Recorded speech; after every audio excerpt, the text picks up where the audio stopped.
My name is Peggy and I'm a compulsive overeater, and I weigh and measure 3 meals a day off the gray sheet, and I commit those meals to my sponsor. I don't eat in between those meals no matter what, and abstinence is the most important thing in my life without exception. And one day at a time, in order to make that work, I try to put this program first. If I don't put it first, and I've learned this the hard way, I will lose whatever it is that goes before, that I put before it. And by the total gift of this fellowship and this remarkable program, I have been abstinent since December 28th of 1989. So that means that I hate to say this because I never like to go a day in advance, but all things being hopefully the way they will be going, in 2 weeks, I'll have 31 years of back-to-back gray sheet abstinence. And that is, I did absolutely nothing special to deserve it. It's a gift, and I am often feel very awkward and humbled about qualifying because it sounds like a lot of time, although there's many, many people with more time than me, or I wouldn't even be abstinent. But the one thing that I did do was recognize, I think, what for me at least was the greatest gift of all, and without which I wouldn't have a day of abstinence, and that's the gift of desperation. And there's 2 ways I have it. I have an absolute, unmovable, unshakable knowledge that I'm a desperate case when it comes to food. And I also have an unshakable and unmovable knowledge that for me, as a desperate case, the gray sheet is the only solution. It's the only way. It's the only way for me to even have any hope at life at all. So in other words, I lived a life of utter hopelessness before gray sheet, and living my life as a committed gray sheeter is what gives me hope today, which is what gets me to the subject of hope, which I was asked to speak about today. When I first heard Sarah say she wanted me to speak about hope, I went, oh no, they're asking the wrong person. I am not a Pollyanna. I am not someone who can tell you how I have a perfect life today, how all the promises have come true, how when I got abstinence, everything fell into place, and et cetera, et cetera. I do regret the past, much of the past, in that my disease robbed me of so much, and inflicted on me much of the disease of depression, which I struggled with much less today, but depression is a terrible, terrible disease of hopelessness. I tend to be a pessimist about the state of the world. Who wouldn't be? But nonetheless, I probably am more than many. But then I started to think about it, and I thought, for someone who has all of these feelings that sound not very hopeful, I certainly don't act that way, and I don't live that way. I live a life of freedom. I live a life of freedom from the disease, from a disease of addiction, and addiction robs one's life completely, as we know. And I began to think about it and realize 2 things about hope. One is that hope is for lack of a better term, it's the dialectical opposite. It's integrated with hopelessness. And that only someone who's lived a life of hopelessness, I think, the way that I did, and that many of us did who are compulsive eaters, by definition, because I'm not eating today, I am living a life of hope, regardless of whether I feel it or not. And that gets me to my second revelation that I had about hope. Hope is not a feeling. Hope is a practice. Hope is an act. It's an action. It's a discipline in the best sense of the way we understand discipline in this program as surrender. Discipline as surrender is freedom. And it is precisely separating the notion of hope from feelings that is the whole secret to the Gray Sheet, because this is a program that teaches us that we don't live by feelings. We live by practices. We live by the practices of this community. And it's that set me free. And so I want to say in the little bit of time that I have, just something about both parts of that definition of hope that I came up with. First one, hope is something born of hopelessness. Without the hopelessness of my life, I never would have found the hope that this program provides, because this Gray Sheet, as everyone knows, is a radical solution. It's a radical program. And that only works for people who understand that we have a radical problem. And for anyone who thinks, oh my gosh, it's pretty extreme, I want to say to them, you don't know from extreme. You know, you want to know extreme, you should see what I was like when I'm eating compulsively. This is sweet pea. So my life as a hopeless food addict essentially revolved around despair and shame. And the despair was the hopelessness that nothing I did, nothing I tried. I could diet. I could diet for a week, 2 weeks. I even lost 100 pounds on Weight Watchers the first time I found Weight Watchers. And I felt like a new person. I felt like a new person. I felt like, oh my God, I've come alive, etc. But it was just a feeling, because nothing had really changed in terms of the practice of what it takes to be free from food addiction. And what happened was I took that first compulsive bite. I didn't know I was taking that first compulsive bite. I thought I was just, you know how it is, just having a little this, a little that. Weight Watchers doesn't even really define a first compulsive bite. So it's only in retrospect that I can understand what happened. But as we learn in all the 12-step programs, one bite is too many and a million is not enough.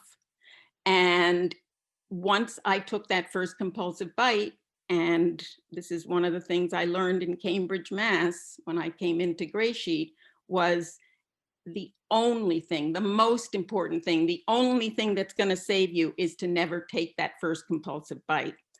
But I took it, and that was it. So much that, the 100 pounds came back overnight, and the despair came back with it. The shame was the shame of being fat, yes, but I wasn't always fat. I was often quite thin and slender and eating compulsively because I was bulimic, and nobody knew. But the shame came from the fact that I knew that I was a moral failure.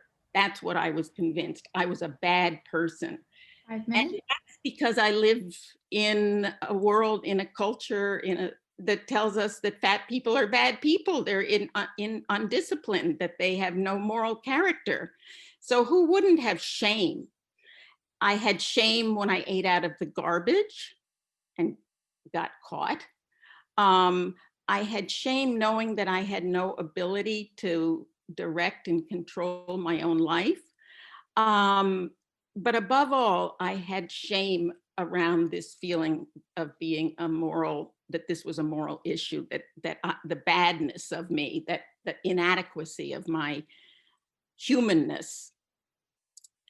And this despair and this shame at some level was completely paralyzing. But at another level, it's the definition for me of the gift of desperation, because without that level of despair and shame, in other words, hopelessness, which kind of is the umbrella term, I never would have surrendered to the program of Gray Sheet. Because, as I said, Gray Sheet is a radical program. So this life of hopelessness, that was sort of, as I said, without that, I don't think I could have been propelled into a world of hope, which is what Gray Sheet has given me. So the fact that that's my second part, the fact that I get out of bed every morning and weigh and measure my food, I am performing hope. I'm performing it. It doesn't matter what I feel. I am performing it. I am practicing hope. I am doing hope as an act of faith. I am performing the discipline of hope, and I'm participating in a fellowship and a community of hope. Because when I weigh and measure my food, even though there's nobody watching me, I know that I am part of this universe of people. I feel that so profoundly. So how did I get to that part? So let me just share a few of the basics. Excuse me, my throat is dry. That helped me and continue to help me every day, every minute of my life, that I got from the just damn good luck that I happened to stumble into a Gray Sheet meeting in Cambridge, Mass. In the late 1970s, at the very beginning of the Gray Sheet community. When I got there, it had been going for about 2 years. And Cambridge Gray Sheet, which our whole program is built on, starts with one absolute premise, and it's the thing that got us in trouble with the other OA. It's the thing that it's the magic of how this is a program of AA for food, and that is we focus on the food, the food, the food. We don't focus when you come into the program on reading the big book. That's, sorry if I'm offending anybody, but that's not where we start. We don't, because most of us had big books filled with crumbs. So reading the big book and dropping crumbs does not get you abstinent. What gets you abstinent is the food, the food, the food. And we called it the focus on the food. A lot of us use this metaphor of the camera, that in the old days before digital, we used to have to focus cameras, if you remember. And the idea was that if you focus on the food, everything else will eventually fall into place, but you have to start with that. And when you focus on the food, you're acknowledging that I have a physical allergy, a disease, and that tells me it's not a moral issue. And that's such a revelation. That is such a revelation, that this is a physiological disease that wants me dead. My compulsive eating wants me dead. And the only way to fight it is to focus on the food. We fight the food with the food in Gray Sheet. That's why we say the biggest and the best. That's why we say that we, no matter what, we don't change the food plan on Gray Sheet. We don't add a little of this. Pardon me? Could someone give me a time? 5 minutes. Oh, thank you. Yeah. I am allergic to sugars and grains, carbohydrates, all the stuff that alcohol is made out of. This is the disease of alcoholism, just in a different form. So the second basic thing I learned, and this is the essence of hope as a practice. It's the expression I say is, I don't eat even when I want to. I don't say I don't eat even if I want to. I say I don't eat even when I want to. And there is a lot in that difference between if and when, because if suggests that maybe I'll stop being a compulsive eater, whereas when says I am a compulsive eater. And it is inevitable that that I'm going to want to eat at some time in some way, even if it's just, you know, a light feeling. So when I couldn't get abstinent, and I struggled with abstinence quite a bit in the beginning, I kept waiting to not want to eat. And I was sure that everybody around me who had abstinence, that they didn't want to eat, and that's why they were abstinent.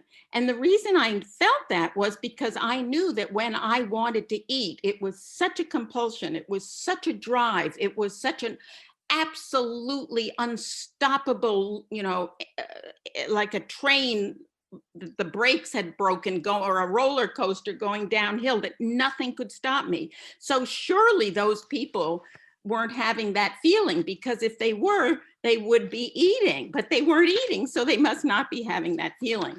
So I would go up to old timers and I would say, how come you don't want to eat? And they would look at me like I was absolutely out of my mind and say, what do you mean I don't want to eat? And I said, well, you're abstinent.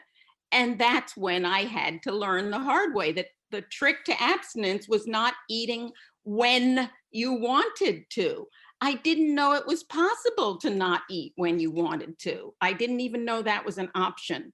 So then that took me to the third revelation, which was that I always thought that there were two steps, or two, not 12, not the steps of the 12 steps, but two moments, two elements in eating. First, there was the obsession would come, and it would come seemingly out of nowhere, the craving. And then I would eat. And there was no, when I say two, it was really one. It was all bundled into one thing. I didn't know that there was I didn't know there was any space, any possibility in between. And what I learned was that the whole program is embodied in the discovery that there's a break actually between the mental obsession to want to eat and picking up the food. That those are actually three different things. There's the feeling of wanting to eat, there's the space in between, and then there's the action. And I found out that I can't do anything about the first one.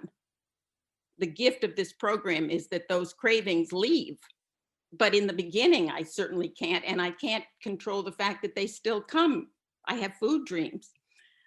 But what I just didn't even know there was this thing in the middle, and that the whole secret lies in that middle space. The whole program, the phone calling, the weighing and measuring, the going to meetings, the asking for help, it's all in that middle space. And that the bigger that space gets, the more strong, and the more I'm building a defense against that first compulsive bite. And going back, because it's almost time to stop, that's where hope as a practice really lives. It really lives in that space between the desire, which will inevitably come because I'm an addict, and not acting on it. Everything about hope as a practice, as part of this program, as the freedom to not have to be the